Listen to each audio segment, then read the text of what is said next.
역사와 나라와 내 인생을 주관하시는 예수님을 믿으라. 내 인생뿐만 아니라 모든 인생이겠죠. 오늘은 다니엘서 지난주에 의해서 다니엘서를 좀 더 보고 이 다니엘의 이야기가 얼마나 중요한지 우리는 좀 알아야 됩니다.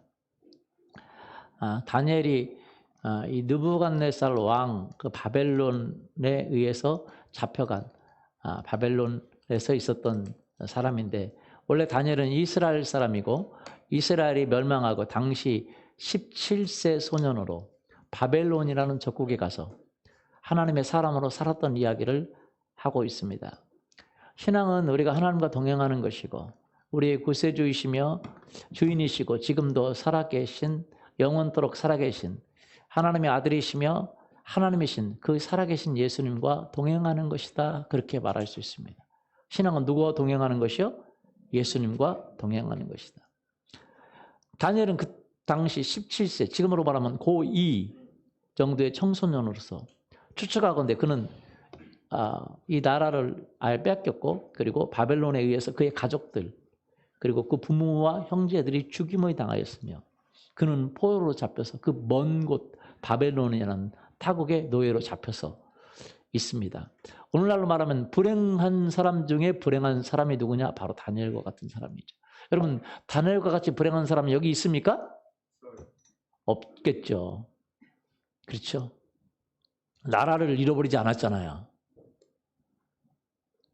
맞아요? 부모와 형제들이 죽임을 없을 수는 있지만 당하지 않았고 그리고 또 먼 곳 타향에 와서 지금 노예로 포로로 잡혀와서 살아가는 사람. 그 당시 다니엘의 민족 그 이스라엘은 신앙 공동체였습니다. 하나님을 믿는 신앙 공동체. 오늘날로 말하면 신앙 공동체는 교회를 신앙 공동체라고 하거든요. 교회였던 것이죠. 그런데 그 다니엘은 그 교회, 그 공동체를 다니면서 하나님의 살아계심을 경험할 수가 없었습니다. 왜냐하면 그 이스라엘 백성들은 하나님을 믿었지만 입술로는 하나님을 믿었지만 속에서는 온갖 악행들이 가득했어요. 그들은 하나님을 믿었지만 우상들을 섬겼고 음란했고 하나님의 뜻을 행하지 않았던 거죠. 자기들의 생활 방식대로 삶을 살았죠. 그렇기 때문에 하나님은 그들이 하나님을 믿는다고 말하지만 하나님이 원하는 삶의 방식대로 살지 않고 자기들이 원하는 삶의 방식으로 살았기 때문에 하나님은 그들과 함께 할 수 없었고 성경은 그 느부갓네살 그 이방인들에게 하나님이 하나님의 백성들 이스라엘을 팔았다고 그렇게 해석하고 있습니다.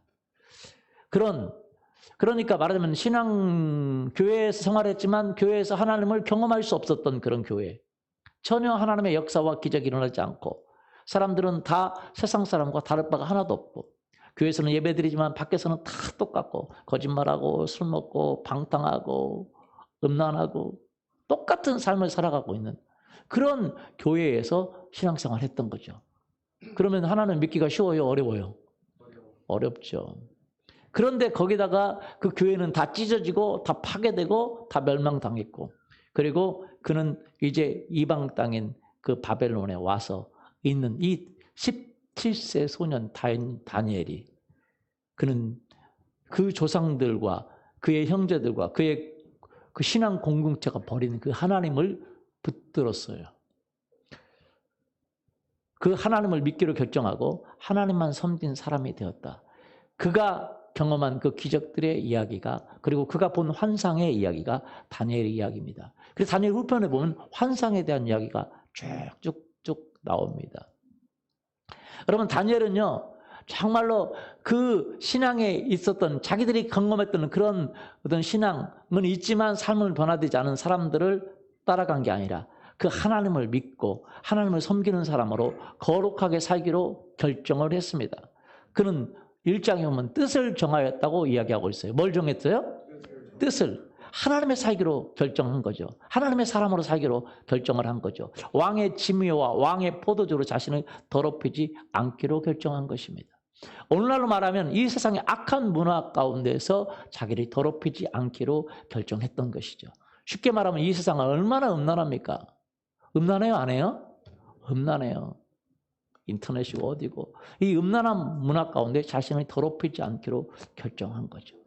우상을 섬기는 그러한 세상에서 하나님만을 섬기로 결정하고 자신의 정욕대로 살아가는 이 성적으로 음란한 세대에서 그리고 거짓과 속임수로 살아가는 세상에서 자기는 정직하게 거룩하게 살기로 결정을 한 거죠. 욕설과 폭력과 분노와 미움과 시기와 질투, 온갖 악으로 살아가는 그 삶의 세상의 방식을 버리고 하나님의 성품으로 살기로 결정한 것입니다. 이 세상을 한마디로 얘기하면 욕심이라고 볼 수 있어요. 뭐라고요? 욕심. 그런 욕심을 버리고 하나님의 뜻을 위해서 살기로 결정한 거죠. 그 차이는 적은 것 같지만 굉장히 큰 것이죠. 매일 자기를 거룩하기 위해서 기도와 말씀으로 살기로 결정한 것입니다.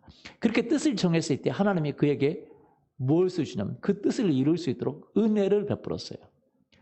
예수님은 은혜와 진리가 충만하신 분이십니다. 우리가 하나님을 위해 살기로 결정할 때 예수님의 은혜가 우리에게 오는 줄 믿습니다. 아멘. 다니엘서 1장 17절하고 20절 보면 하나님이 이 네 소년들에게 학문을 주시고 모든 서적을 깨닫게 하시고 지혜를 주셨다고 은혜를 줬다고 말하고 있습니다. 또 다니엘은 또 모든 환상과 꿈을 깨달아 알았더라 그랬어요. 그 하나님이 그에게 지혜를 주고 학문을 주고 깨닫게 하니까 참 놀라운 거죠. 여러분 생각해 보세요. 공부를 해도 여러분 해도 안 들어가는 사람이 있고 맞아요? 뭐라고? 여러분 스스로 생각해 보세요. 본인 남 볼 거 없이 본인 생각해 보세요. 공부해도 뭔가 모르겠는 거 있죠? 그렇죠? 하나를 보면 열을 아는 사람이 있고. 저는요, 제가 어떤 그 친구가 알바를 하는데 그 사장이 이렇게 시킨 거예요. 이걸 좀 나사를 돌리라고 박으라고 그랬더니 나사를 박는데 거꾸로 나사를 박는 거예요. 돌리는 거예요. 나사가 박혀요, 안 박혀요? 안 박히는데 20분 동안 돌리고 있는 거예요. 그러니까 사장이 그러더라. 야, 멍청아. 안 박히면 거꾸로도 해보고 뭐도 해봐야 될 거예요. 20분 동안 돌리고 있냐? 거꾸로. 20분 동안 멍청하게 돌리고 있는 거꾸로 돌리니까 안 박히니까 계속 돌리고 있어요. 안 박히면 내가 잘못됐나 해보기도 해봐야 될 거 아니에요. 그게 사장이 옆에서 한참 계속 보고 있어요. 그러더만 얘기하더라고요. 야, 머리를 써라. 안 박히면 왜 안 박히는지 생각을 해보고 거꾸로도 내가 잘못했나 해보기도 해야지. 그냥 생각 없이 그냥 푸는 대로 계속 돌리고 있으니 박혀요 나사가? 그런 사람이 있는가 하면 그냥 보면 깨닫고 알고 하는 사람이 있는가 하면 여러분 어떤 사람입니까? 본인을 좀 생각해 보세요. 하나님은 그들에게 뭘 줬어요? 지혜를 주고 지식을 주고 모든 걸 깨달아 알 수 있는 특별히 사람들이 깨닫지 못하는 꿈과 환상을 깨달아 알 수 있는 지혜까지도 다니엘에게 준 거죠. 할렐루야. 이런 지혜가 있기를 예수님의 이름으로 축원합니다. 아멘. 그건 선물이에요, 선물. 제가요, 죄송합니다만, 아이들도 보면 머리가 안 따라주는 사람은 어쩔 수가 없는 거예요. 그런 거 느낍니까? 삶을 살아가다 보면 머리가 따라가는 아이가 있고 안 따라가는 아이가 있어요. 물론 머리로 다 하는 건 아니지만 머리가 필요해요? 안 필요해요? 필요하죠. 그런데 하나님은요, 그 다니엘과 그 세 친구에게 하나님의 뜻대로 살아가려고 할 때 은혜와 공유를 베풀었어요. 그래서 20절 보면 왕이 그들에게 모든 일을 묻는 중에 그 지혜와 총명이 온 나라의 박수와 술격보다 10배나 나아. 몇 배나요? 10배나 나았다는 거죠. 다니엘이 1등, 다니엘의 세 친구들이 2, 3, 4등, 그 나머지 사이가 10배 차이가 있어요. 실력이. 엄청난 거죠. 다니엘은 황관 중에 하나로, 왕의 자문관 중에 하나로 살았습니다. 그런데 어느 날 왕이 꿈을 꿨어요. 꿈을 꿨는데 꿈 때문에 너무 심란해가지고 잠을 잘 수가 없는 거예요. 꿈 때문에 너무 놀랬고 충격을 받았고 두렵고 마음이 힘들고 그런데 그 꿈을 그래서 알고 꿈을 해석하고자 원했지만 정작 그 꿈조차 기억할 수가 없었어요. 그래서 바벨론에 있는 모든 그 지혜자들 그리고 박사들을 불렀습니다. 그 술객들, 갈대아 술셋들, 신통하다는 사람들, 박수, 점쟁이 다 불렀습니다. 왕 앞에 들어가 섰습니다. 왕이 그들에게 말했습니다. 그 꿈과 해석을 말해라. 그럼 내가 상을 줄 것이다. 그러니까 갈대아인들이 말합니다. 아니 꿈을 얘기해 주세요. 내가 모르겠다. 그러니까 니네가 신통하다면서 방통하다면서 니네가 미래를 점친다면서 다 안다면서 니네가 지혜를 갖자면서 내 꿈도 알아내. 그러면 해석도 옳다는 것을 내가 인정할 것이다. 니네가 신통하지 않고 방통하지 않다면 거기 있을 이유가 없지. 니네가 다 맞춘다면서 점쟁이라면서 다 알아내. 그렇처럼 내가 니네들을 쪼개서 죽여버릴 거야. 그러니까 그 사람들이 이야기합니다. 아니 왕이요, 꿈을 얘기해 주시면 우리가 해석할게요. 그러면서 그 갈대아 지혜자들이 말합니다. 갈대아라는 말은 바벨론이라고 말하고 알아들으면 됩니다. 10절, 11절 한번 읽어볼까요? 갈대아인들이 왕 앞에 대답하여 이르되 세상에는 왕이 그 일을 보일 자가 한 사람도 없으므로 어떤 크고 권력 있는 왕이라도 이런 것으로 박수에게나 술객에게나 갈대아인들에게 물은 자가 없었나이다. 왕께서 물으신 것은 어려운 일이라 육체와 함께 살지 아니하는 신들 외에는 왕 앞에 그것을 보일 자가 없나이다 한지라. 여러분, 왜 점치는 사람들이 그 꿈을 알아내지 못했을까요? 여러분, 그 점을 치고 구슬하고 이런 그 많은 사수를 하는 많은 사람들이 이 꿈을 절대 알 수가 없습니다. 왜 그러냐면 여러분 이걸 알아야 됩니다. 점을 치면 점을 맞춰요. 맞추는데 이 점쟁이들의 특징이 뭐냐면 과거를 맞추지 미래를 맞추지 못해요. 과거는 맞춥니다. 맞출 수, 어디서 왔구만? 뭐구만? 맞출 수 있어. 왜냐하면 귀신들이 하는 거기 때문에 과거를 맞춥니다.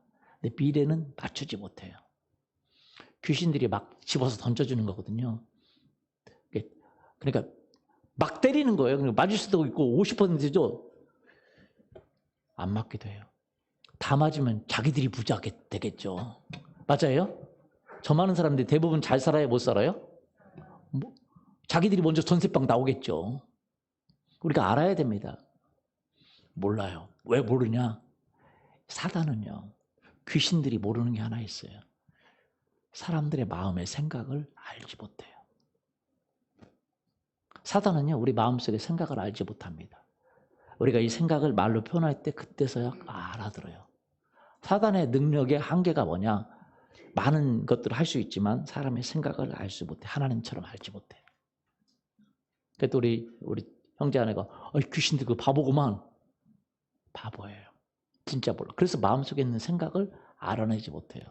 그래서 사단은요, 알지 못하는 게 있어요. 미래를 알지 못하고 사람의 마음속에 생각을 알아낼 수가 없어요. 그래서 예언가들이, 성경에 있는 예언가들이 예언을 하면 그때서 그 옆에서 미래가 이렇게 되는구나 라고 그들은 아는 거예요. 여러분, 갈대아인들이 절대 왕의 꿈을 해석할 수가 없습니다. 꿈을 알아낼 수가 없어요. 왜? 귀신들은 사람의 마음에 생각을 집어넣을 수는 있지만 그 사람이 무슨 생각하는지 몰라요. 여러분이 무슨 생각하는지 귀신들은 모릅니다. 그러나 여러분이 그 생각을 밖으로 표현하지 말로나 행동으로, 그러면 그때 알아봐내요. 이 사람이 이런 생각을 하는구나. 그리고 여러분을 올무에 잡아두려고 하는 것이죠. 이들이 말합니다. 신 외에는 알 자가 없다. 그 말이 사실이에요. 전능하신 하나님 외에는 사람의 생각을 알 수가 있어요? 없어요? 없어요. 그런데 그것 때문에 이 느부갓네살은 그런 걸 모르니까 그 박사들, 술사들을 다 죽이려고, 니네들이 알아낸다면서 내가 너희들을 이거 알아내지 못하면 내가 죽여버릴 거라고, 죽이라고 명령을 한 거죠. 그래서 그 결과로 다니엘과 세 친구도 죽게 됐습니다. 왜냐하면 그 지혜자들 가운데 하나죠. 근데 밑에 있어요. 꼬레비입니다. 그래서 왕 앞에 불려가지도 못했어요, 다니엘은. 공무원으로 말하면 구급공무원이 구급공무원. 이 구급공무원이 뭐 대통령 앞에 갑니까 못 갑니까?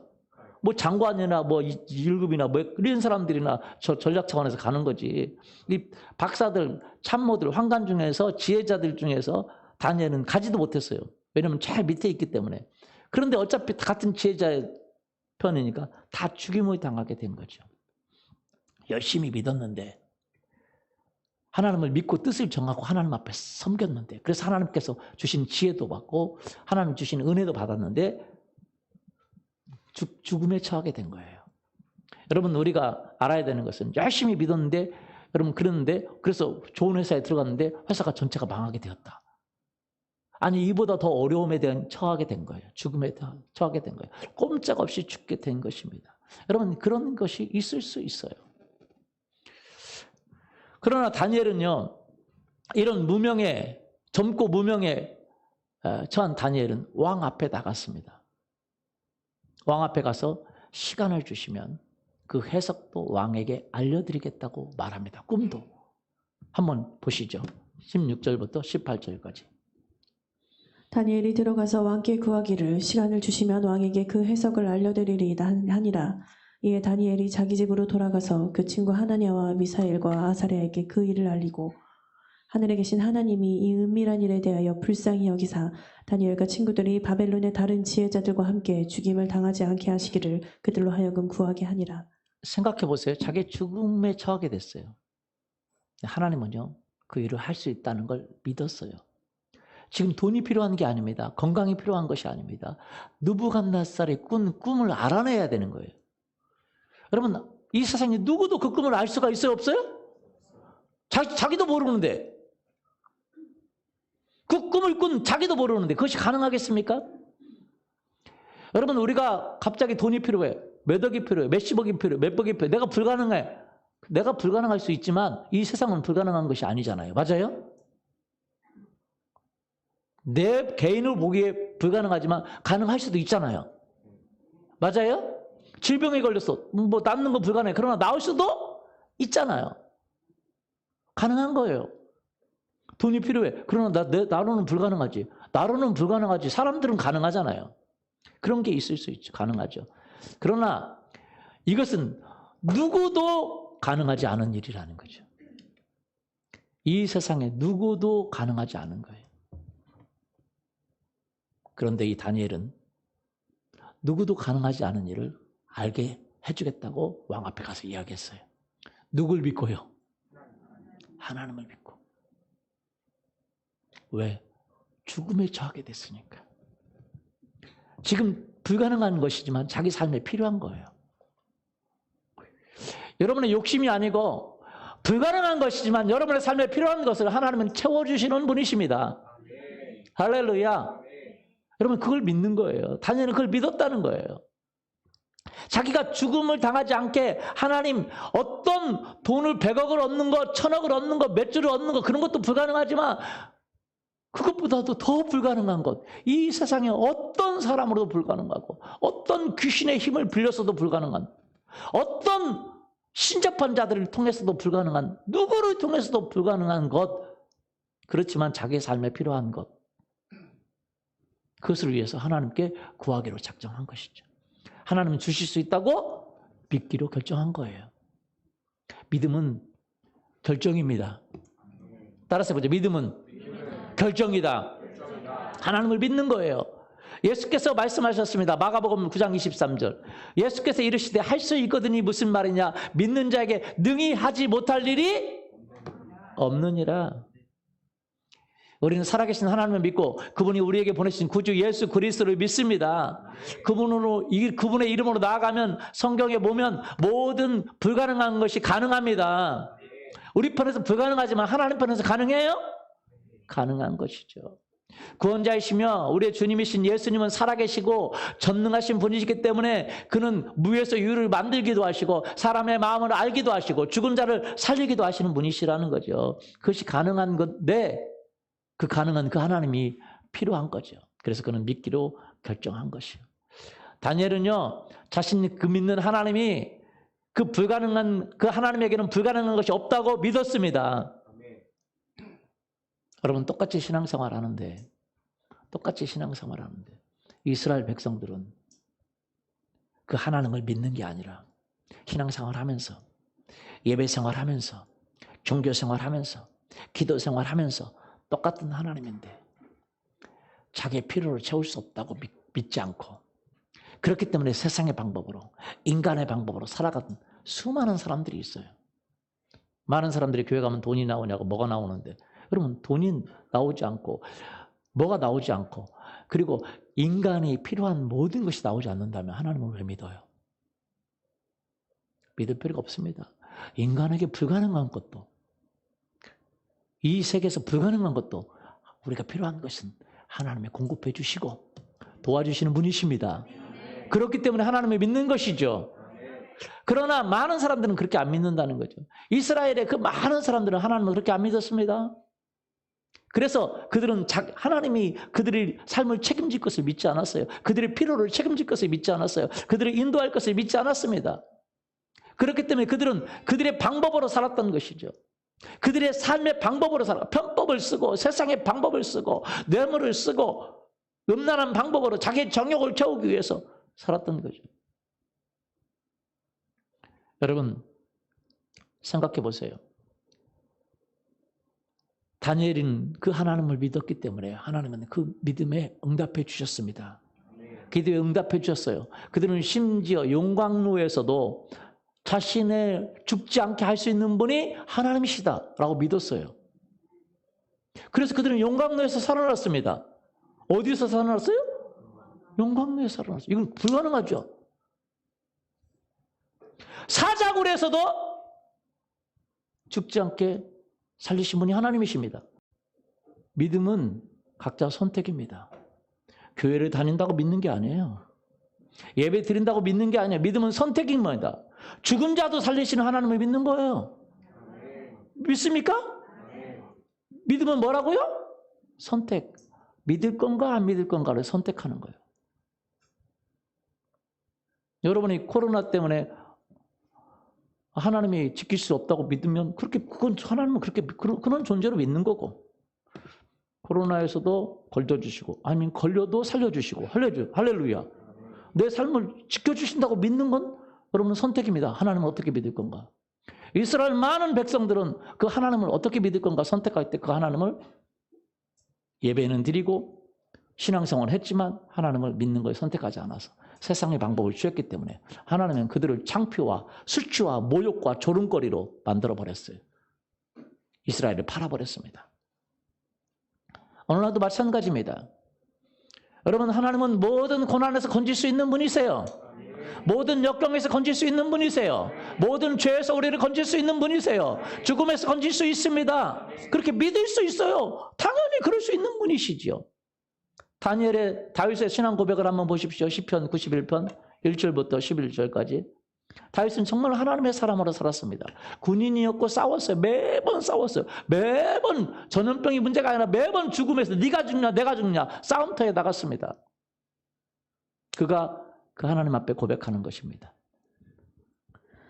보시죠. 지존자의 은밀한 곳에 거주하며 전능자의 그늘 아래에 사는 자여 나는 여호와를 향하여 말하기를 그는 나의 피난처요 나의 요새요 내가 의뢰하는 하나님이라 하리니 이는 그가 너를 새 사냥꾼의 올무에서와 심한 전염병에서 건지실 것이미로다. 예, 여호와를 향하여 말하기를 그는 나의 피난처 나의 요새요 나의 하나님이라 말하니 그가 너를 새 사냥꾼의 올무에서와 심한 전염병 새가 사냥꾼의 올무에서 어떻게 벗어날 수 있습니까? 그러나 그런 올무에 갇혀 있는 거라도 심한 전염병에서도 건지실 것입니다.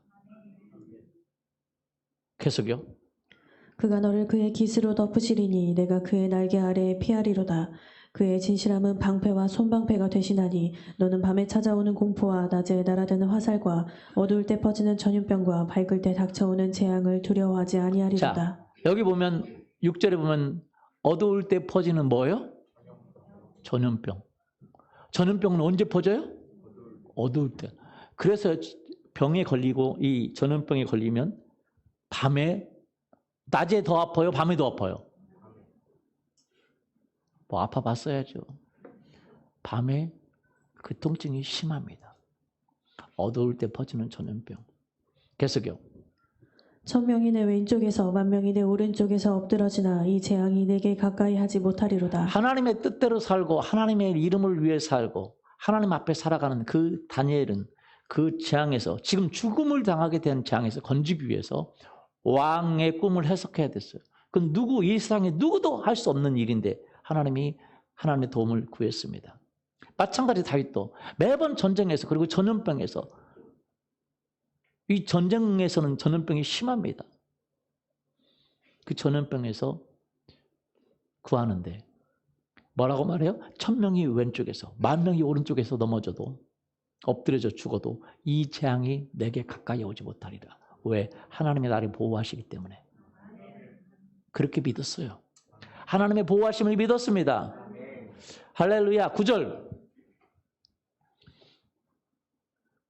내가 말하기를 여호와는 나의 피난처시라 하고 지존자를 너의 거처로 삼았으므로 화가 내게 미치지 못하며 재앙이 내 장막에 가까이 오지 못하리니 그가 너를 위하여 그의 천사들을 명령하사 내 모든 길에서 너를 지키게 하심이라. 그가 천사들을 명령하사 지킨다는 거죠. 이 재앙이 가까이 오지 못한다고. 왜? 하나님을 나의 믿음의 대상으로 삼았다라는 거죠. 여러분 생각해 보세요. 우리 인생에 살면은요, 우리가 해결할 수 없는 수없는 문제들이 있습니다. 그때만이나 지금도 마찬가지예요. 그런 문제들과 어려움과 역경이 와요, 안 와요? 와요. 그것 때문에 우울증이 걸리고, 그것 때문에 자살하고, 그것 때문에 절망하고. 젊은 사람들도 그럽니다. 아무것도 아닌 것 같지만, 다른 사람은 아무것도 아닌 것 같지만 나에게는 클 수가 있어요, 없어요? 그래서 우울증이 걸린 사람 뭐라고 하면 안 됩니다. 그게 나에게는 큰 거예요. 아이들에게도 큰 거예요. 각자에게 큰 거예요. 그러나 그 모든 것에서 벗어날 길은 없지만 하나님은 도와주세요. 그러나 다니엘의 경우는요, 자기에게 큰 것뿐만 아니라 누구도 해결할 수 없는 것입니다. 이 세상에 누구도 해결할 수 없는 거예요.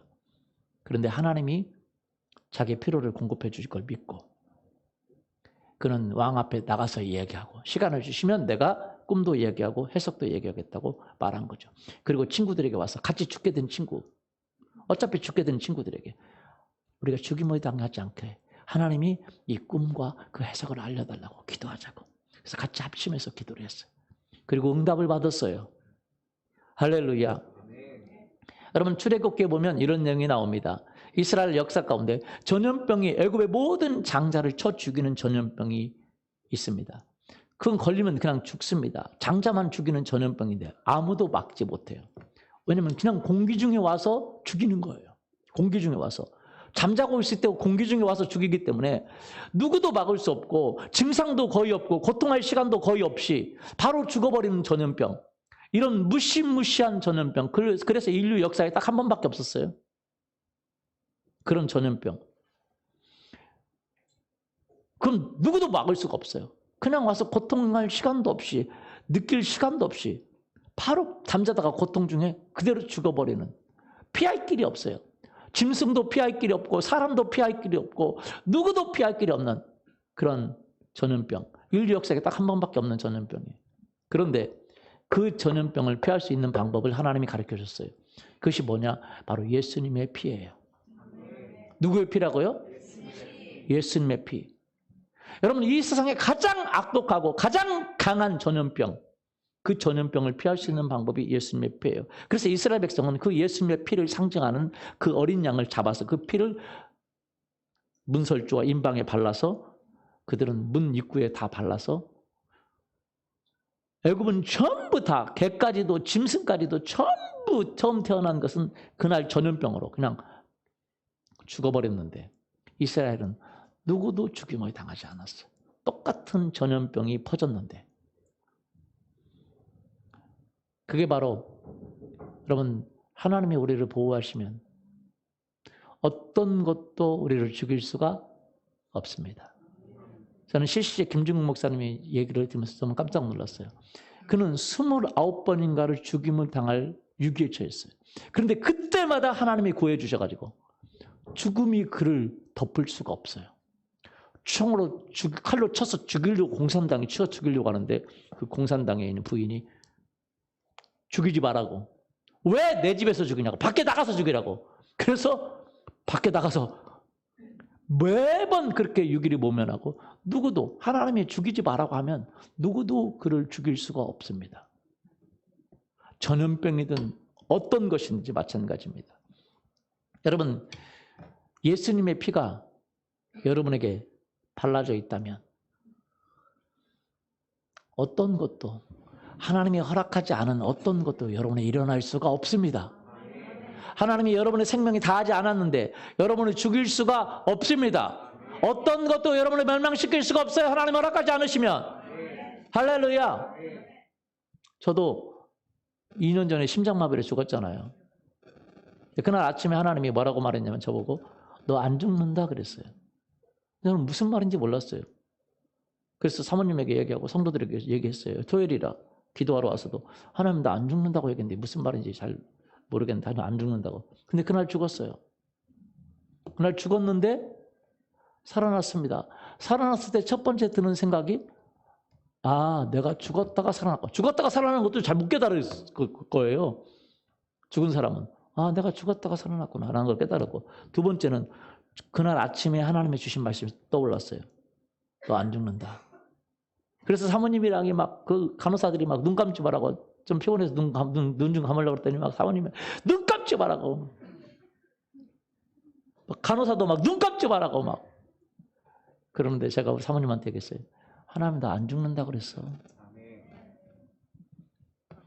그러면 하나님이 안 죽는다고 하면 안 죽고 하나님이 죽는다고 하면 죽어요. 믿습니까? 근데 그 하나님의 보호를 받을 수 있는 방법, 우리는 다 의인이 아니라, 우리는 다 죄인이라, 다 연약함이라 죽음과 전염병을 이길 힘이 없습니다. 그러나 성경은 예수 그리스도의 피를 바르면 예수 그리스도의 은혜가 우리를 보호한다고 이야기합니다. 그래서 여러분 매번 예수 그리스도의 피를 바를 수 있기를 예수님의 이름으로 축원합니다. 여러분이 믿음을 가지고 예수 그리스도의 피를 바르면 기적이 일어나게 되어 있어요. 한번 따라서 해볼까요? 예수님의 피를 바릅니다. 내 몸과 우리 가정에 바릅니다. 그럼 해보세요. 뭔 말도 안 되는 소리. 여러분 이것이 말도 안 되는 소리라면 저는 믿을 이유가 없어요. 어떤 종교적인 유한을 받기 위해서 저는 신앙생활 안 합니다. 그러려면 저부터 그만둬요. 그러면 우리가 종교적인 생활을 하기 위해서 온 것이 아닙니다. 진짜 살아계신 하나님을 믿고 그분의 도움을 받고 그분의 역사하심을 받기 위해서 우리가 믿는 것이에요. 믿습니까? 우리 교회 간증들이 여러분 많이 있습니다. 취업이 불가능한데, 학력이 안 되는데, 자격이 안 되는데 하나님 믿고 취업한 사람들이 많이 있어요. 할렐루야. 진짜입니다. 예수님의 이름으로. 누구의 이름으로요? 예수님의 이름으로. 다니엘이 하나님과 가까이 갈 때 하나님이 그 비밀을 알려줬습니다. 사실은. 그래서 우리가 모든 그 기도의 키, 모든 신앙의 키는 바로 예수님의 이름에 있습니다. 예수님의 이름을 위해서 우리는 사는 거고, 예수님의 이름을 위해서 사는 거고, 예수님의 이름의 능력으로 살아가는 것인 줄 믿습니다. 예수님의 이름으로 예수님의 피를 바르고, 여러분 이 환난의 때, 어려움 때 여러분은 보존될 수 있기를 예수님의 이름으로 축원합니다. 아멘. 왜요? 우리에게는 예수님이 너무너무 중요하기 때문이죠. 여러분 사람들은요, 이런 때에 뭐하러 예배 가냐고 그러는데 여러분 생각해 보세요. 우리가 어떤 예루살렘에 사는 사람들처럼 뭐 이런 때 예배 뭐하러 가느냐라고 말한다면 똑같은 신앙인이지만 다 달라요. 목회자라고 신앙이 있는 게 아닙니다. 선교사라고 신앙이 있는 게 아닙니다. 신앙은 내가 선택하는 거예요. 믿음은 내가 선택하는 것입니다. 어떻게 믿을지도 내가 선택하는 거예요. 믿습니까? 다니엘처럼 믿을지, 다니엘과 새 친구처럼 그렇게 확실하게 하나님 믿고 용광로에서도 구원을 받고 죽음에서도 구원을 받고 사자굴에서도 구원을 받고 하나님의 기적으로 이루고 하나님의 역사로 이룰지, 아니면 하나님을 안 믿고 그냥 신앙생활에서 나중에 하나님의 재앙과 진노로 죽어버리는 이스라엘 백성들과 같이 그렇게 살아갈지, 그건 우리의 선택이에요. 똑같이 교회 다니지만 똑같이 신앙생활하지만 그건 선택의 문제라는 거예요. 뭐의 문제라고요? 선택의 문제라는 것입니다. 우리가 우리의 신앙을 바르게 말할 수 없다면 그건 신앙이 아닙니다. 대통령 앞에서도 얘기할 수 있어야 돼요. 그건 당신의 문제고 우리는 그렇게 안 믿으니까 내가 목회자고 신앙인이지. 맞습니까? 맞아요? 어차피 죽음 뒤에 안 믿으면 지옥 갈 거니까. 문재인도 믿어야 되고 박원순도 믿어야 되고 믿어야 돼요. 안 믿으면 지옥 갑니다. 그러니까 전도하는 거예요. 어제 전도하다 우리 성도들이 욕 얻어먹었습니다. 어떤 사람? 욕을 얻어먹어도 전도해야 되는 게 뭐냐? 그게 믿음이에요. 뭐라고요? 그것이 믿음이에요. 그리고 그 삶, 그 신앙을 하나님이 축복해 주십니다. 기적을 베풀어 주세요. 다니엘을 하나님이 축복해 줘요? 예, 축복해 줍니다. 그것이 바로 기적이에요. 여러분, 사람들은 말합니다. 여러분, 신앙생활을 어떻게 해요? 대충 할 수도 있고 믿음으로 할 수도 있어요. 그러나 대충 하는 신앙생활은 어떤 기적도 어떤 이적도 어떤 하나님의 돌보심도 어떤 하나님의 축복도 어떤 역사도 일어나지 않습니다. 그가 목회자고 선교사고 그가 어떤 사람이라 할지라도 하나님의 이적과 기적을 경험할 수 없어요. 그러나 그가 새신자라도 하나님을 믿고 하나님을 신뢰하면 죽음에서 질병에서 고통에서 가정의 모든 환경에서 하나님은 우리에게 구원을 주시고 은혜를 베푸시는 분이신 줄 믿습니다. 믿습니까? 예. 뭐 꼭 그렇게 입에 뭐 해야 되나 그래. 여러분 생각해서요. 전염병이 지금 뭐 그렇게 창궐하고 엄청나지 않아. 지금 엄청나잖아. 그래도 직장은 가잖아요. 뭘 가요? 그리고 밥은 식당에서 먹잖아요. 맞아요? 그 바글거리는 지하철은 타잖아. 이렇게 껴서. 다 하잖아요. 근데 신앙생활만 안 한다는 건 신앙생활이 그렇게 가치가 없으니까 그러는 거예요. 그 안 믿는 사람 입장에서는 뭐하러 그 신앙생활 하겠어요? 영화관보다 못한 게 안 믿는 사람 입장입니다. 그 미친 사람들, 그 광신도들, 니네 전염병 있는데 그거 먼저 패라고 생각하는 거죠. 근데 저는 그렇게 생각합니다. 정말 다른 나라처럼 모든 것이 다 셧다운되고 그냥 나라에서 막 전염병이 심각한 게 가지도 마라, 나가지도 마라, 어디 필수적으로 위식주 파는데, 약국 파는데 그런 데밖에 못 나간다라고 하는 나라들도 있어요. 그럼 어쩔 수 없죠. 우리도 조심하고 또 다른 방법을 해야죠. 그러나 예배, 직장도 다 가, 밥 먹으러도 다 가, 쇼핑도 다 가, 막 뛰어서 막 지하철도 다 가, 할 일은 다 해. 근데 예배는 온라인으로 보라고 하면 예배는 가치가 없으니까 그렇게 되는 거겠죠. 맞아요? 가치 있는 건 다 하면서 그러면 주님께서 어떻게 말하실지 모르겠어요. 그러면 주님께서 너도 천국도 온라인으로 보고 지옥에서 온라인으로 봐라. 그렇게 말할지도 모르겠어요. 너는 천국은 경험하지 말고 온라인으로 봐라. 진짜? 넌 천국은 비대면이다.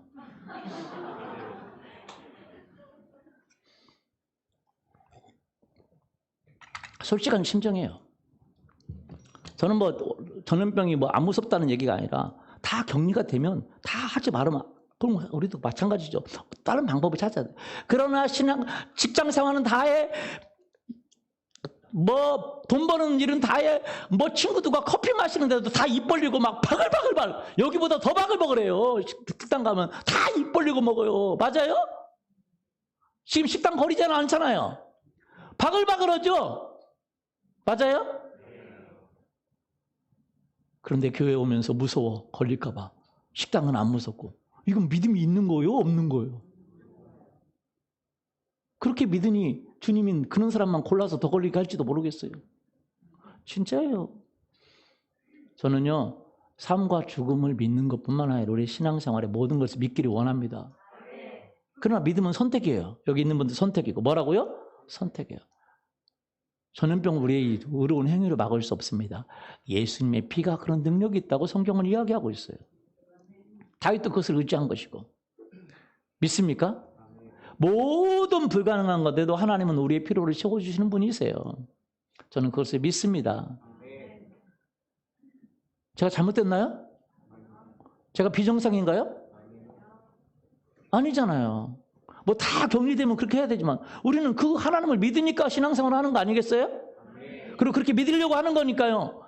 그리고 그것이 사실이라고 말하는 거고 그것을 신앙생활할 때 경험하는 것이 신앙생활이에요. 맞습니까? 매일 예수 그리스도 피를 덮으십시오. 그리고 조심하고 마스크 쓰고 그러면 할 일은 해야 되잖아요. 직장 안 갑니까? 식당 전혀 안 가요? 뭐 어디 뭐 가게 안 가요? 가죠? 그렇잖아요. 근데 예배는 주님 위험하니까 첫 번째 모든 것보다 교회가 다 위험하다는 것은 누구 발상이에요? 말도 안 되는 거죠. 서로 마스크 벗고 막 서로 얘기하는 것도 아니고 키스하는 것도 아니고 막 서로 한 줄로 바라보고 그것도 그렇죠? 지하철은 막 서로 막 키스할 정도로 막 부딪혀 있어요. 그런데도 지하철은 필수 활동인데 예배는 필수 활동이 아니면 여러분 우리가 하나님 앞에서 저는요 하나님 앞에서 두려운 거예요. 목회자 앞에서가 아니라 하나님 앞에서 어떤 여러분 앞에서가 아니라 이런 거 하면 뭐 믿음이 없는 분들은 그렇지 않다고 생각할지 모르겠지만 맞아요? 뭐 어떤 뭐 사람들이 생각하지 않다고 생각해야지 사람들도 그러니까 다 거리두기 하는 거잖아요. 거리두기의 관계에 따라서 하는 거지만 세상은 예배는 운동 경기장보다 못한 거고 그러니까 다 그렇게 얘기하는 거예요. 그러나 여러분은 운동 경기장보다 못합니까? 아니에요. 저는 그렇지 않다고 생각합니다. 맞아요? 이스라엘 백성은 그렇기 때문에 멸망한 거고 다니엘은 그렇게 믿었기 때문에 축복을 받은 거죠.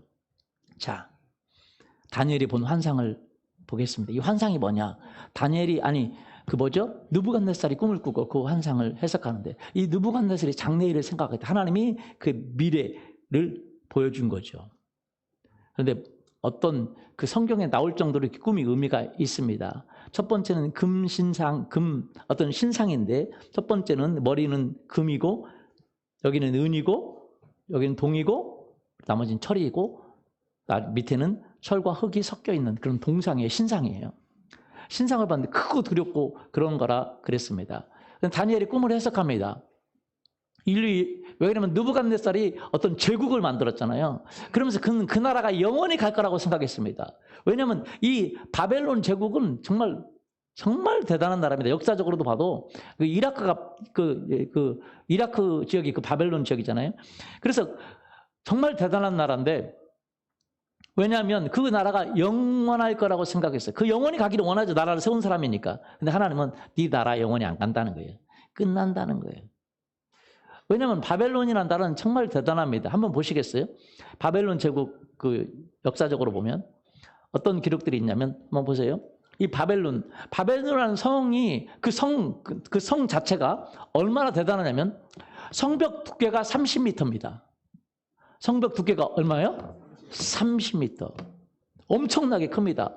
성벽 두께가. 30m면 10층 아파트 높이에 해당됩니다. 아파트 10층보다 더 높아요. 10몇 층 돼요. 성벽 두께가. 그래서 여기 보면 말 4개가 끄는 마차가 서로 교차하죠. 저기 보면 그렇죠? 성벽 두께가 그렇다는 거예요. 엄청나죠? 그냥 말 4개가 끄는 마차가 가장 약한데도 그렇게 교차할 수 있도록 되어 있어요. 30m면 굉장합니다. 광장이에요, 광장. 그리고 그 다음에 이 성벽 높이가 20m입니다. 약 20m면 7층 높이보다 더 높습니다. 이 건물보다 높아요. 높고 꽤 높은 거죠. 그렇죠? 성벽이.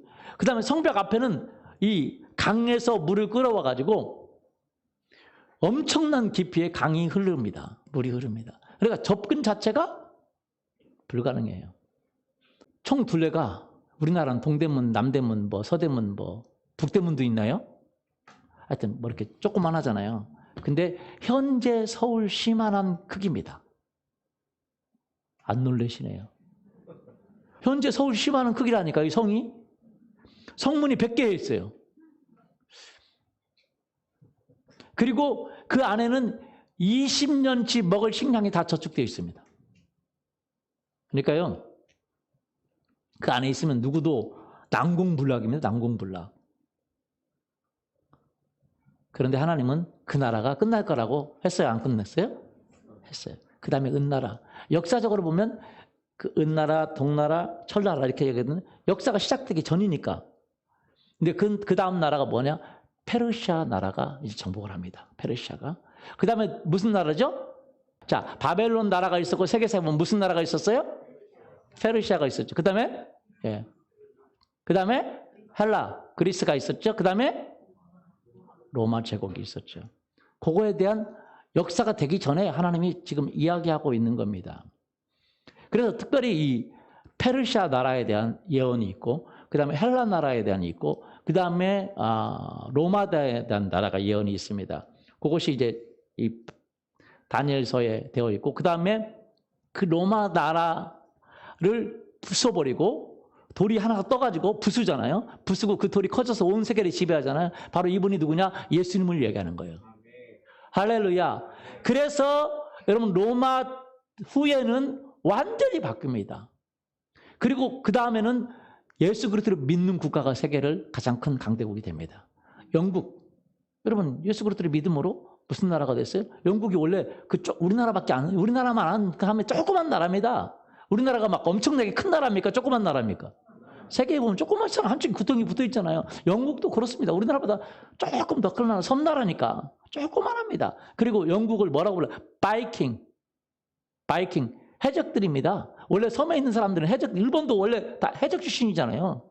그래서 외놈이라고도 하고 떼놈이라고도 하고, 그렇죠? 막 떼간다고 막 떼놈이라고도 하고, 자꾸 그렇게 섬에는 뭐가 없으니까 막 어디 훔쳐가는 걸 자꾸 뭘 떼가고 막. 영국도 마찬가지예요. 그래서 바이킹 해적, 한국말로 좀 하면 쌍놈의 나라예요. 바이킹. 그런데 그 나라가 하나님 믿고 예수 그리스도를 통해서 무슨 제국이 돼요? 대영 제국. 그리고 그 바이킹이 아니라 신사의 나라. 역사책에 보셨죠? 해가 지지 않는 나라. 우리 어떤 한 형제는 해가 지지 않는 나라 그랬더니 진짜 해가 안 지는 줄 알았대요. 그 나라는. 그래서 주님의 은혜가 있기를 원합니다. 해가 지지 않는 나라, 엄청난 식민지를 갖고 있는 나라가 된 거죠. 그러니까 영국이 하나님 버리니까 하나님도 그 나라 버리고 어디로 갔어요? 미국으로 갔죠. 지금 미국은요 역사가 몇 년 안 됩니다. 몇백 년 안 됩니다. 300년밖에 안 됩니다. 그런데 지금 세계 최강대국이죠. 예, 그럴 수밖에 없어요. 미국이 지금 선교사를 세계에서 가장 많이 파송합니다. 어땠는지 모르겠지만. 그리고 두 번째가 우리나라예요. 할렐루야. 이번에 캄보디아 선교사님 와가지고 제가 좀 만나서 얘기했는데, 캄보디아에 정식으로 나간 선교사 아니면 또 뭐 이렇게 비정식으로 그냥 나가고 자비량으로 나가고 한 선교사가 합치면 약 2,000명의 선교사가 가 있답니다. 캄보디아라는 한 나라에. 엄청 나가 있는 거죠. 우리나라요 잘 될 겁니다. 될 수밖에 없어요. 후원하려면 우리나라가 경제적으로 부강할 수밖에 없어요. 후원해야 되니까. 우리도 그 캄보디아 선교사님 후원하거든요. 근데 여러분, 하나님을 믿고 하나님 앞에 살아가는 나라들이 그 다음부터는 최강대국이 돼요. 왜냐하면 예수 그리스도를 안 믿는 나라가 없고, 교회가 없는 데가 없고, 그리고 그렇게 많이 믿는 나라를 하나님이 축복해 주시고 그 나라가 최강대국이 되는 거예요. 여러분, 특별히 제가 좀 이야기 드리고 싶은 것은, 여기 그 이스라엘 백성이 지금 이제 다니엘이 바벨론으로 잡혀갔잖아요. 그 다니엘이 바벨론으로 잡혀갔는데 이스라엘이 멸망하는데 하나님이 특별히 고레스라는 사람한테 예언을 했어요. 근데 고레스라는 사람은 어떤 사람이냐? 이 페르시아 제국을 세운 사람입니다. 이 고레스가. 근데 고레스가 이스라엘을 해방할 거라고 그래요. 그래서 다시 돌아올 거예요. 70년 만에 돌아온다고 그래요. 근데 누가 시키냐? 고레스가 시킨다고 그래요. 그것을 언제 예언했냐? 고레스가 태어나기 200년 전에 이사야라는 선지자를 통해서 예언합니다. 그 내용을 한번 보죠. 여호와께서 그의 기름 부음 받은 고레스에게 이같이 말씀하시되, 내가 그의 오른손을 붙들고 그 앞에 열국을 항복하게 하며 내가 왕들의 허리를 풀어 그 앞에 문들을 열고 성문들이 닫히지 못하게 하리라. 내가 너보다 앞서가서 험한 곳을 평탄하게 하며 논문을 쳐서 부수며 쇠빗장을 꺾고 내게 흑암 중에 보아와 은밀한 곳에 숨은 재물을 주어 내 이름을 부르는 자가 나 여호와 이스라엘의 하나님인 줄을 내가 알게 하리라. 예, 고레스를 통해서 그렇게 한다는데, 고레스가 이 바벨론도 정복합니다. 바벨론 나라가 얼마나 대단하면, 아까 그 사진에 보면 공중정원도 있어요. 공중정원. 그 당시에 무슨 정원이요? 공중정원. 대단한. 그래서 바벨론 느부갓네살이 정말 자기 자부심을 가질 만합니다. 그래서 하나님 앞에 쫓겨나죠. 나중에 다니엘서에 또 나옵니다. 그런데 이 고레스에 대해서 예언하는데 뭐라고 하냐면 고레스가 태어나기 전에 여호와께서 그 기름 부음 받은 고레스에게 이르시되 내가 오늘 손을 붙들고 그 앞에 열국을 뭐하게 하며 항복하게 하며 허리를 풀어 문들을 열고 성문들이 뭐하지 못하게 한다고요? 닫히지 못하게 하겠다고 하나님이 예언했어요. 그리고 그가 이스라엘을 해방시킬 거라고 예언했어요. 여러분 다니엘이 꿈 환상으로 봤을 때 두 번째 나라가 이제 은나라가 되는데 그 나라의 주인공이 누구냐? 고레스입니다. 고레스에 대해서는 특별히 성경이 미리부터 예언을 했습니다. 왜냐하면 이스라엘을 다시 포로에서 해방시킬 것이기 때문에 그래요. 근데 고레스에 대해서는요, 성경이 얼마나 정확한지를 세계 역사를 보면서도 알 수 있어요. 고레스에 대한 내용은요, 세계 역사를 통해서도 볼 수 있는데, 이 메대의 왕, 바벨론 왕도 이 메대의 왕의 사위거든요. 이 메대의 왕이 어느 날 꿈을 꿨는데, 자기 딸에게서 물이 나오는데, 물이 세상을 덮어버려요. 그래서 꿈 해몽가를 데려다가 해몽해 보니까 그 딸에게서 낳은 아들이 세상을 지배한다는 거예요. 그래서 메대 그 왕이 대단히 기분이 나쁜 거예요. 왜냐하면 자기 아들에게서 나온 아들이 세상을 지배해야지. 딸에게서 나온, 그러니까 여성, 지금 같으면 난리 나죠. 그 당시는 그냥 여자가 그냥 진짜 어떻게 대우받았는지 알겠죠. 그래서 여성에게서 자기 딸에게서 낳은 그 아들이 세상을 지배한다니까 너무 기분이 나쁜 거예요. 자기 아들에게서 낳아야지. 그래서 그 딸을 어떤 지방으로 시집을 보내. 근데 가장 약한, 절대 거기서는 어떤 일이 일어나지 못하는 그런 가장 지방의 그 호족으로 시집을 보내요. 그 지역이 페르시아 지역입니다. 그 지역으로 시집을 보내버립니다. 도저히 작아서 어떤 힘도 쓸 수 없는 그 시골의 조그만 도시에 시집을 보내버려요. 그런데 그 딸이 아들을 낳을 때 똑같은 또 꿈을 꿉니다. 꿈을 꿔가지고 이게 무슨 꿈인가? 똑같은 꿈을 꿔요. 그래서 안 되겠다. 그래서 이 사람이 국방장관을 보내서 그 딸의 아들을 죽이게 해요. 그래서 공주 아들을 죽이라고 명령을 합니다. 그래서 국방장관이 가니까 그 지역에 어떤 죽은 아이가 있어요. 그래서 그 공주 아이를 데려다가 죽었다고 하고 그 아이를 죽은 아이를 대신 줘요. 당신 아이가 죽었다고. 그리고 그 아이를 다른 사람에게 줘버립니다. 바꿔버리는 거죠. 서로 모르게 자기만 알게. 그런데 이제 이 고레스가 10살쯤 되었을 때 기골이 대단하고 어려서부터 전쟁놀이를 잘하고 그리고 막 군대를 모집하고 할 줄 알아. 그래서 막 훈령도 세우고 못 온 사람 막 빠따도 때리고 그러는데 이 국방장관 아이가 어떻게 놀게 되었는데 놀다가 보니까 국방장관 아이가 이 고레스한테 본장을 맞았어요. 그래가지고 이 국방장관이 너무 어이가 없고 정말 참 신통방통하다 하고 그런 생각하고 있었는데 생각하다가 왕하고 이제 같이 이야기하고 메대 왕하고 이야기하고 있는데 그 이야기를 어떻게 이야기하다 보니까 나왔어. 그러니까 메대 왕이 이상하게 생각한 거예요. 그런 아이가 있어? 데리고 와보라고. 그의 부모를 그 아이를 데리고 와보라고. 그 아이가 왔는데 너무 놀란 거예요. 누구하고 똑같죠? 자기하고 똑같은 거예요. 야가 할아버지 닮아가지고 기골이 장대하고 어려서부터 이미 대단한 거예요. 그러니까 이 예감이 이상해. 야가 완전히 빼닮았어요. 벌써 행동이 다르고 기골도 다르고 다 달라요. 그래서 네 부모를 데리고 와라. 그 부모를 데리고 와서 말합니다. 니네들 거짓말하면 죽여버리겠다고. 진실로 말하면 내가 살려줄 거라고. 절대 진실을 말하면 살려줄 테니 걱정하지 말고 말하라. 그랬더니 그 부모가 얘기합니다. 누가 아들을 바꿔버렸다고. 그래서 왕이 열받은 거예요. 그래서 국방장관 아들을 죽여버립니다. 누구한테 노한 거예요? 국방장관에 노한 거죠. 그리고 보냈는데 이 고레스가 그 동네에서 벌써 20살쯤 되니까 벌써 그 지역을 다 점령하고 아주 강대해진 거예요. 안 되겠다 싶어서 군대를 모아서 그를 치게 합니다. 고레스를. 더 이상 이제 잘하지 못하도록. 너무 커지니까 치라 그래요. 근데 성경 이야기처럼 그대로 돼요. 뭐냐? 열국을 뭐하게 해요? 항복하게. 치려고 하니까 국방장관이 나서서 제가 치는 선봉에 서겠다고 가겠다고 제가. 그래서 국방장관이 갑니다. 그 페르시아 바로 앞에서 그 모든 군인들의 대상으로 이 국방장관이 얘기합니다. 우리는 고레스를 치러 온 게 아니다. 정복하러 온 게 아니다. 항복하러 왔다. 고레스에게. 우리가 진짜 쳐야 될 때는 우리 왕이다. 저는 악한 자기 아들을 죽었잖아요. 그렇죠? 그러니까 그 왕이 악한 일들이 많이 한 거죠. 그러니까 왕한테 원한이 많으니까 이 분들을 들고 우리가 왕한테 너네들 당한 거 얼마나 많냐 하고 그래가지고 졸지에 고레스를 치러 간 사람들이 고레스의 부하가 돼버려요. 그래서 고레스가 그 사람들 그대로 이끌고 메대를 칩니다. 그리고 바벨론으로 가요.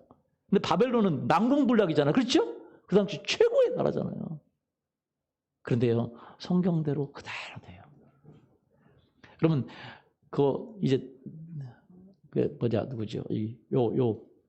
다니엘서 보면 6장에 그 마지막 바벨론 왕이 벨사살이 나옵니다. 벨사살이요, 고레스가 이제 그 바벨론을 이제 포위하거든요. 이 성을. 근데 여러분 서울시만한 걸 어떻게 포위하겠어요? 무슨 말씀 이해가 되죠? 포위도 안 될 뿐 아니라 이건 말이 안 됩니다. 못 점령하는 거죠. 불가능 난공불락의 성인데 참 놀라운. 그래서 그 안에서 벨사살왕이요, 밖에서는 이렇게 포위하고 있는데, 그런데 거기서 잔치를 벌려요. 성경이 잔치를 벌리고 난리가 났습니다. 왜? 니네는 해봐라. 난공불락 못 들어온다 이거. 수로가 있어서 못 들어오지. 성이 이렇게 높지. 성 안에는 포위해도 20년간 먹을 것이 있지. 완전히 부족한 게 아무것도 없어요. 근데 그때 다니엘서에 보면 손가락에 나와서 쓰죠. 그래, 밖에다 그랬죠. 메네메네 데케를 우바르신. 내가 세봤는데 내가 저울로 달아봤는데 너는 부족해서 페르시아에게 너를 넘기겠다. 그날 밤에 무슨 일이 있냐면 성경에는 안 나와 있어요. 그날 밤에 벨사살이 죽임을 당했다고만 성경에 나와 있어요. 근데 역사적으로는요, 그날 밤에 안에서 내부에서 왕한테 원한을 품은 사람들이 성문을 열어줘 버려요. 고레스한테 들어오라고, 환영한다고, 우리를 점령해달라고. 고레스는요 무혈입성합니다. 가는 데마다. 놀랍죠? 그래서 고레스가 이스라엘을 뭐예요? 보내줍니다. 고레스가 이스라엘을 포로에서 보내줘요. 그래서 고레스가 그리고 또 점령을 계속합니다. 다 점령합니다. 그래서 이 페르시아가 엄청난 것을 합니다. 근데 고레스가 이 하나님의 기름 부은 반사면 알아요, 깨달아요. 그래서 무덤에다 이런 글을 써놓습니다. 한번 보세요. 고레스의 무덤 역사적으로 있죠. 이 고레스의 무덤에 써 있는 글입니다. 그 이란의 파사르가드에 위치해 있습니다. 뭐라고 써 있냐면 보세요. 죽을 수밖에 없는 인간들아, 나는 한 줌의 흙으로 돌아간다. 나 고레스는 한때 세계를 지배했었다. 그러나 언젠가는 이 땅이 다른 왕에 의해 점령될 것을 나는 안다. 그러나 점령자여, 그대도 언젠가는 누구에겐가 점령을 당할 것이다. 그러므로 내 몸을 덮고 있는 흙에 손대지 마라. 이렇게 했어요. 그리고 이제 고레스 시대가 끝나고 페르시아가 멸망하고 누가 점령하죠? 알렉산더가 점령하죠. 그리스, 헬라가 점령하죠. 근데 알렉산더가 이 무덤 와요. 알렉산더는 막 다 깨버립니다. 그도 20대예요. 다 깨버려요. 다 부수고 깨는데 이 무덤 앞에서 깨려고 하는데 무덤에 뭐라고 써 있어요? 너도 죽을 거고 네 나라도 점령될 거니까 알아라, 알아서 해라. 그러니까 이 알렉산더가 이 무덤은 안 손대고 자기 겉옷을 덮어놓고 다시 가요. 다른 데 점령하러. 알아보는 거죠. 점령자가 점령자를 알아보는 거죠. 알렉산더 얘기만 하고 로마 얘기는 나중에 하겠습니다. 로마는 정말로 할 얘기가 많습니다. 성경 그대로 되게 돼 있어요. 예언한 대로. 이 알렉산더는요, 뭐 하냐면 알렉산더는 막 이 전법을 배워가지고 10분의 1 군대로 막 모든 지역을 다 점령합니다. 점령하다가 어디로 왔냐? 예루살렘에 왔어요. 예루살렘 다 점령해버리려고. 그래서 성전에 왔는데 성전에 있는 제사장을 보고 알렉산더가, 역사적으로 있었던 일이에요, 엎드려 절을 합니다. 사람들이 너무 놀라죠. 제사장도 놀라고 다 놀라고. 그리고 제사장의 이야기를 다 들어주고 제사장이 원하는 대로 다 해줍니다. 그래서 이스라엘을 안 건들고 패스. 뭐 원하는 대로 다 종교 뭐 이런 거 패스 해줘요. 왜 그러냐? 자기가 이 세상을 점령하려고 할 때에 어떤 꿈에 어떤 할아버지가 나와가지고 이야기를 합니다. 네가 세상을 점령하게 될 것이다. 내가 너를 도울 거니까 너는 걱정하지 말고 해라. 그런 얘기, 그 꿈이 나타나요.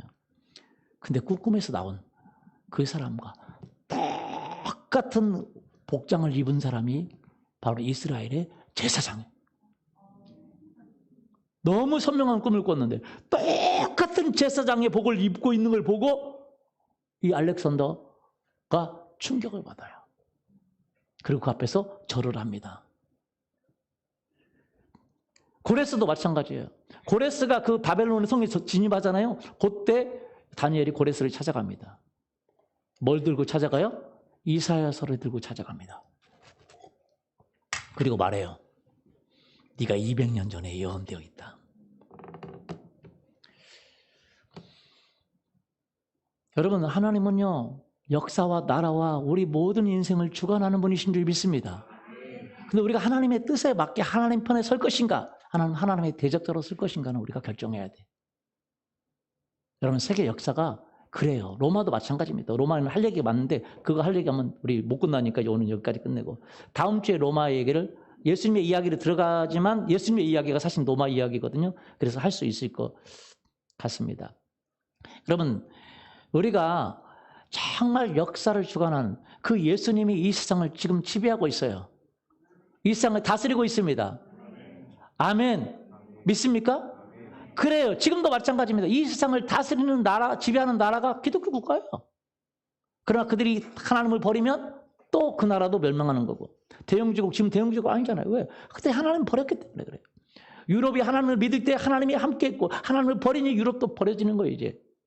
미국도 마찬가지입니다. 미국이 하나님 버리면 그들도 나라도 버려져요. 우리나라도 마찬가지입니다. 우리가 하나님을 믿는 사람들이 많아지고 세계 2위의 선교사를 파송하기 때문에 하나님이 이 나라를 이렇게 들어 쓰는 거고, 지금 청년들이요, 하나님을 믿고 하나님 앞에 나아가면 하나님의 길을 여시고 문을 여시고 형통하게 은혜로 베푸신 줄 믿습니다.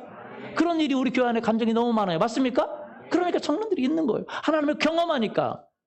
그런데 우리는 믿음을 선택해야 돼요. 이스라엘 백성들처럼 하나님을 믿되 대충 믿고 그냥 믿고, 그래서 저주를 받고 오히려 믿는 사람들의 믿는 것에 욕을 얻어먹게 만드는, 그렇게 믿을 건가? 핍박이 있고 어려움이 있을지라도 진짜 하나님이 우리를 도와주시고 예수께서 살아계시고 오늘 우리 가운데 주인이 되시고 역사에 이루시는 분이신 줄 믿습니다. 그 예수님을 믿어서 실패하고 좌절되고 절망되고 그런 인생 하나도 없습니다. 여러분, 그건 사실입니다. 그 나라는 성경에 보면 다니엘은 그 나라는 영원할 거라고 했어요. 뭐라고요? 영원할 거고 온 세상을 다스릴 거라고 그랬어요. 맞습니까? 그게 맞아요. 여러분, 멍청하고 부족하고 연약한 사람일지라도 예수 그리스도를 믿고 그분을 구세주로 믿고 그분의 인도함을 받는다면 그분은 지금도 살아계셔서 지금도 역사해 주시고 지금도 불가능한 것이 없는 분이세요. 지금도 질병을 못 고칠 것이 없으시고 지금도 우리를 형통케 하시는 분이 그분이시고, 그래서 우리가 그분을 믿고 그분을 따르기를 예수님의 이름으로 축원합니다. 우리가 지난 1년 동안 코로나 때문에 더 기도하고 더 기도했더니 우리 교회가 망했습니까? 더 잘 됐습니까? 더 잘 되죠. 더 기도해야 됩니다. 더 우리가 모이기를 열심히 하고, 그 대신 또 과학적인 것은 받아들이고 마스크는 쓰고, 뭐는 쓰고요? 도와주니까 괜찮다 그러고 하지 말고 쓰고 조심은 하되, 그러나 모든 일을 같이 하되 신앙은 가장 중요하게 여긴다면 하나님 우리를 축복해 주시고 우리를 도와주시고 우리에게 형통케 해줄 줄 믿습니다. 그 하나님, 다니엘이 믿었던 그 하나님 지금 돌아가셨나요? 지금 살아계시나요? 살아계세요? 그 다니엘 사자굴에서 지금 구원했던 하나님 살아계세요? 다윗 전염병에서 그렇게 살렸던 하나님 살아계세요? 그건 선택이에요. 어떤 사람은 뭐 그렇겠냐, 신앙은 신앙이고 그러다. 삶과 분리된 신앙은 가짜입니다. 맞아요? 예, 저는 믿습니다. 오늘 살아계신 하나님, 다니엘을 도우신 하나님, 그의 그 죽음에서 건지시고 어떤 누구도 불가능했던 것을 가능하게 하신 하나님, 오늘 우리를 형통케 하시고 우리를 도와주시고 우리를 지켜주시고 우리를 인도해 주시는 하나님, 가능하게 하시는 분이신 줄 믿습니다. 그렇기 때문에 환난이 어려움이나 올 때에 우리가 더 믿음으로 나아가면 하나님 우리를 세우십니다. 다니엘이 그래서 멸망한 게 아니라 다니엘이 그 총독이 되고 바벨론이 나라가 멸망해도 그는 페르시아 지역 그 나라에서까지 총리를 하고 그는 하나님의 인도를 받아서 살았습니다. 오늘도 마찬가지입니다. 우리가 살아계신 예수 그리스도를 믿고 그분이 진짜 지금도 살아계시고 지금도 진짜 역사하시고 그분이 하나님이시고 그분이 하나님의 아들이시고 우리 죄를 용서해 주시고 우리의 삶을 책임지시고 우리의 자녀들을 책임지시고 우리의 미래를 책임지시는 걸 믿고 믿음으로 나갈 수 있기를 예수님의 이름으로 축원합니다.